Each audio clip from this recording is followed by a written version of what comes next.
नमस्कार मैत्रिणींनो, मधुशाद रेसिपीमध्ये तुम्हा सर्वांचे खूप मनापासून स्वागत. तर आज आपण जवसाची चटणी आणि तिळाची चटणी अशी चटण्यांचे दोन प्रकार बघतोय. तर जवस आणि तीळ दोन्ही आरोग्यासाठी तितकंच फायद्याचं आहे, पण असं आपल्या जेवणामध्ये ते खाल्लं जात नाहीये.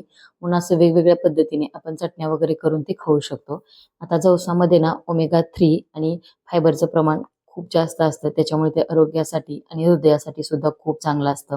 जवस हे कोलेस्ट्रॉल कमी करण्यासाठी मदत करतं आणि जेव्हा त्याच्यामध्ये फायबर जास्त असतं तर त्याच्यामुळे तुमचं पोट सुद्धा लगेच भरतं. आणि महत्वाचं म्हणजे जवसाचं जे सेवन आहे तर ते आपण असंच सीड्समध्ये खाण्यापेक्षा जेव्हा त्याची पूड करून खातो ना तर त्याचा फायदा शरीराला नक्कीच जास्त होतो. आणि म्हणून रोजच्या जेवणाच्या ताटात तुम्ही थोडीशी जवसाची चटणीचा समाविष्ट नक्कीच करू शकता. तर कढई छान गरम करून घ्यायची आणि एकदम मंद गॅसवरती जवस आपल्याला छान असं फुलेपर्यंत भाजून घ्यायचं आहे. जसं की जुन्या भाषेमध्ये त्याची पोटं फुटेपर्यंत ते भाजलं पाहिजे. तर त्याचे जवस होतं तर ते मी व्यवस्थित स्वच्छ असं चाळून घेतलेलं होतं. म्हणजे ते आपल्याला निवडायला खूप वेळ लागतो, त्याच्यामुळे चाळणीने चाळून घ्यायचं. म्हणजे जे काही त्याच्यामधले बारीक खडे वगैरे असतात तर ते निघून जातात. जवसामध्ये जास्त खडे आहेत म्हणून जवस अजिबात धुवायचं नाही. जवस धुतल्यानंतर ते इतकं चिकट होतं ना की मग काही विचारू नका. आणि भाजताना त्याचा असा आवाज आला पाहिजे.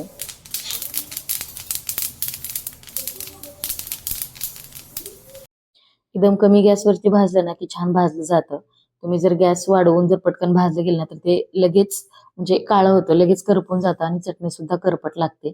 एकतर असतानाच ते काळं असतं, भाजल्यानंतर अजून थोडंसं काळपट होतं. त्याच्यामुळे मग एकदम कमी गॅसवरती भाजलं ना तर मग म्हणजे त्याचा सुवास छान येतो आणि त्याची चव सुद्धा खूप छान येते.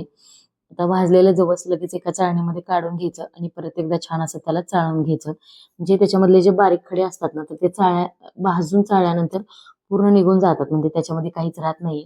तुम्हाला मी आता इथे व्हिडिओमध्ये दाखवते सुद्धा. म्हणजे मी जवस इतकं स्वच्छ निवडून घेतलं होतं तरी सुद्धा त्याच्यामध्ये परत इतकी घाण निघली. आणि ही जी ट्रिक आहे ना तर तुम्ही नक्की फॉलो करा, याचा फायदा तर तुम्हाला होईलच. तर चाळल्यानंतर बघा तुम्ही याच्यामधून किती काडी कचरा निघतो. हे भाजलेलं जवस चाळल्यानंतर इतकी घाण निघली.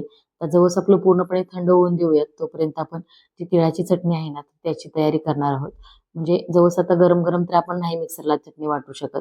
मग हे थंड होते तोपर्यंत आपण दुसरं तिळाची चटणी बघूयात.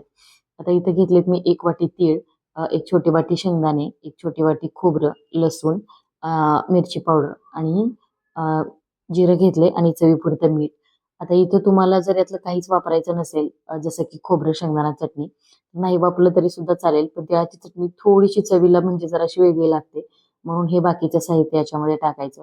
आता मी इथं गावरान तीळ घेतलेले जे की थोडेसे काळपट दिसतात तुम्हाला, एकदम पांढरे शुभ्र नाहीयेत. आणि जर बघायला गेलं तर 2च चमचे शेंगदाणे होतील, 2च चमचे खोबरं सुद्धा होईल. सुरुवातीला आपण शेंगदाणे एकदम मस्त असे खरपूस भाजून घेऊयात. म्हणजे तुम्ही कुठलाही पदार्थ असे ना, चटणी बनवताना असो किंवा जेव्हा आपण शेंगदाण्याचं कूट बनवताना शेंगदाणा भाजत असू, तेव्हा तुम्ही तो पदार्थ कसा भाजताय त्याच्यावर त्या पदार्थाची चव डिपेंड करते. जर तुम्ही हाय फ्लेम करून पटकन त्याला असे काळे डाग पाडून घेतले तर त्याला अजिबात चव राहत नाही. आणि तेच जर तुम्ही एकदम बारीक गॅसवरती, मंद गॅसवरती छान भाजून घेतलं ना, तर त्या पदार्थाला चव सुद्धा छान येते आणि महत्वाचं म्हणजे तो अजिबात करपट होत नाही. आता छान शेंगदाणे भाजून घेतलेत मी. त्याच्यानंतर तीळ भाजून घ्यायचे. आता तीळ भाजताना सुद्धा गॅस एकदम कमी ठेवायचा आणि जसं जवस उडतं ना तडतड तडतड, तसे तीळ सुद्धा उडतात भाजताना. त्याच्यामुळे कढईसारखी खोलगट भांडी वापरायची असे पदार्थ भाजताना तरी, म्हणजे जेणेकरून ते गॅसवरती किंवा किचन ओट्यावरती उडणार नाहीत. जर तुम्ही तव्यामध्ये वगैरे भाजले ना तर ते तव्यामध्ये राहतच नाही, सगळं तव्याच्या बाहेर गॅसवरती वगैरे होतं. कारण ते उडतंच तेवढं जरी तुम्ही बारीक गॅसवर भाजलं तरी सुद्धा. तर ते सुद्धा एकदम छान असे मस्त फुलेपर्यंत मी भाजून घेतलेत. फार असे करपवायची अजिबात गरज नाही. गॅस एकदम मंद ठेवायचा आहे आणि छान असे तीळ आपल्याला इथं भाजून घ्यायचे. आता भाजल्यानंतर तीळ सुद्धा काढून घेतले. आता राहिले ते खोबरं भाजून घ्यायचं. आणि इथं कुठलेही पदार्थ भाजताना दोन्ही चटणीसाठी मी तेलाचा अजिबात वापर केलेला नाही. म्हणजे तेल वापरायचंच नाही. तर तेल वापरलं तर आपल्या चटणीला एक असा कुबट वास येतो आणि चटण्या जास्त दिवस टिकत सुद्धा नाही. आपण ज्या पदार्थांच्या चटण्या बनवतोय त्याला अंगचं तेल असतं. ते तेल जेव्हा आपण एकदम छान भाजतो तर ते तेल त्याला सुटतं, म्हणजे ऑटोमॅटिक ते रिलीज होतं. त्याच्यामुळे त्याच्यामध्ये ओलसरपणा येतोच. पण वरून तेल ओतणं आणि त्याचं ऑलरेडीचं जे अंगचं तेल सुटणं यामध्ये खूप फरक आहे. त्याच्यामुळे खोबरंसुद्धा छान असं मी अगदी थोडंसं लालसर होईपर्यंत भाजून घेतलंय आणि सगळे पदार्थ छान भाजून झालेत. जसं की मिक्स करून घ्यायचा आणि जे शेंगदाणे भाजलेले त्याची पूर्ण साल आपल्याला काढून घ्यायची.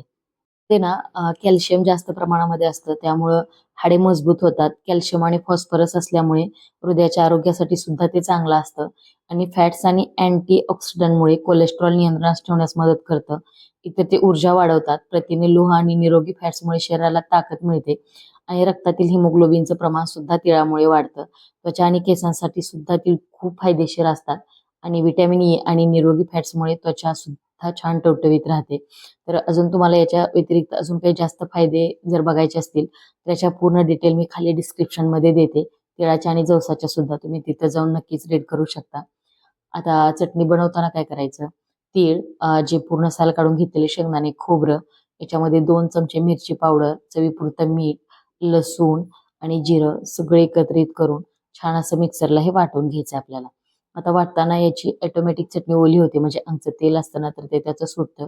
हे तुम्ही बघू शकता कसली भारी दिसते. ज्याचा सुवास तर असला भारी येतोय ना, असं वाटतं की बघता क्षणी चमचा भरून तोंडात टाकावी. इतकी भारी चटणी तयार झाली आणि व्यवस्थित अशी मोकळी सुट्टी करून घ्यायची. फार अशी एकदम बारीक पिठासारखी पावडर करायची अजिबात गरज नाहीये. जेव्हा हे मिश्रण तुम्ही सगळं एकत्रित करून वाटता ना, तर त्याची एकदम पावडर सुद्धा होत नाही. तुम्हाला याच्याऐवजी तुम्ही खलबत्त्यामध्ये कुटू शकता किंवा उकळात कुटली तरी सुद्धा मस्तच. पण मिक्सरला सुद्धा छान तयार होते आणि ही चटणी म्हणजे मिक्सरच्या भांड्यामधून काढल्या-काढल्या भरणीमध्ये भरायची नाही. थोडीशी गरम असते. त्याच्यामुळे थोडीशी थंड झाली की हवाबंद डब्यामध्ये भरून ठेवा. छान 1, 2, 3 महिने आरामात टिकते. 3 महिने तर या चटणीला काहीही होत नाही. तुम्ही ही चटणी जेव्हा भरून ठेवता तर काचेच्या कंटेनरमध्ये ठेवा. म्हणजे ती जास्त दिवस टिकायला सुद्धा मदत होते. आता तिळाची चटणी तर झाली. जवस सुद्धा आपलं पूर्णपणे थंड झालंय. आता जवसाची चटणी तयार करून घेऊयात.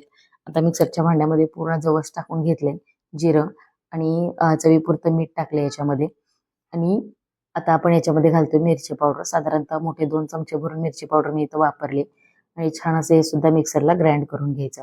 तर तुमच्याकडे लहान मुलं असतील आणि जर ते तिखट खात नसतील आणि त्यांना तुम्हाला जवसाची चटणी खाऊ घालायची, तर जवस छान भाजून घ्यायचं. फक्त आणि जिरं आणि मीठ टाकून जर ती चटणी तुम्ही मिक्सरला बारीक करून घेतली, तर एकदम मस्त आणि एक नंबर टेस्टी चटणी तयार होते बरं का. आम्ही लहान होतो ना, तेव्हा आमची आजी आमच्यासाठी अशी चटणी बनवायची. फक्त जवस, मीठ आणि जिरं छान असं उकळामध्ये वाटायची आणि मस्त असं गरमागरम चपातीसोबत आम्ही ते खायचो. खरंच ती काय चव लागायची माहिती का? तुम्ही सुद्धा तुमच्या मुलांसाठी नक्की ट्राय करा. आणि या मस्त अशा 2 प्रकारच्या चटण्या आपल्या रेडी झालेल्या आहेत. 3 महिने तरी आरामात टिकतात. ज्या पद्धतीने सांगितल्या त्या पद्धतीने नक्की ट्राय करा. या दोन्ही चटण्यांमुळे तुमच्या जेवणाच्या ताटाची चव तर नक्कीच वाढणार आहे